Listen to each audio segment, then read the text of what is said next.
पोलिसांत तक्रार करण्याचा सल्ला देणाऱ्या मित्राचीच मित्राने केली हत्या, दगडाने ठेचून खून. सोलापूर जिल्ह्यातील वैराग शहरात पोलिसात तक्रार करण्याचा सल्ला देणाऱ्या मित्राचीच हत्या झाल्याची धक्कादायक घटना काल उशिरा रात्री घडली. मृत दिनेश उर्फ आप्पासाहेब कापसे वय 31 हे रात्री मित्रांसोबत दारू पिण्यास गेले होते. त्यावेळी बबलू मुळे आणि पिल्लू चव्हाण यांच्यात वाद झाला.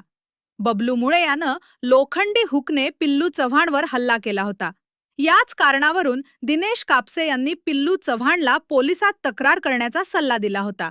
याच रागातून बबलू मुळे यानं दिनेश कापसे यांना "तुला बघून घेतो" अशी धमकी दिली होती. बबलू मुळे यानं दिनेश कापसे यांना घरी सोडण्याच्या बहाण्यानं गाडीत बसवले.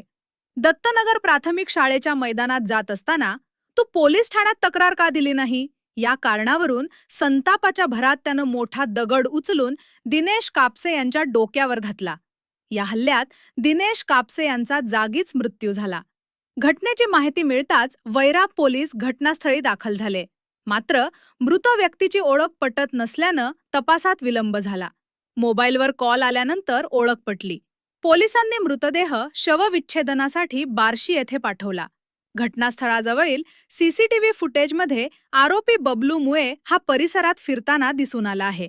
मृतकाच्या कुटुंबियांनी गुन्हा दाखल होईपर्यंत मृतदेह ताब्यात घेणार नसल्याची भूमिका घेत पोलीस ठाण्यासमोर मोठा आक्रोश केला. त्यामुळे शहरात तणावपूर्ण वातावरण निर्माण झाले आणि नागरिकांची मोठी गर्दी जमली.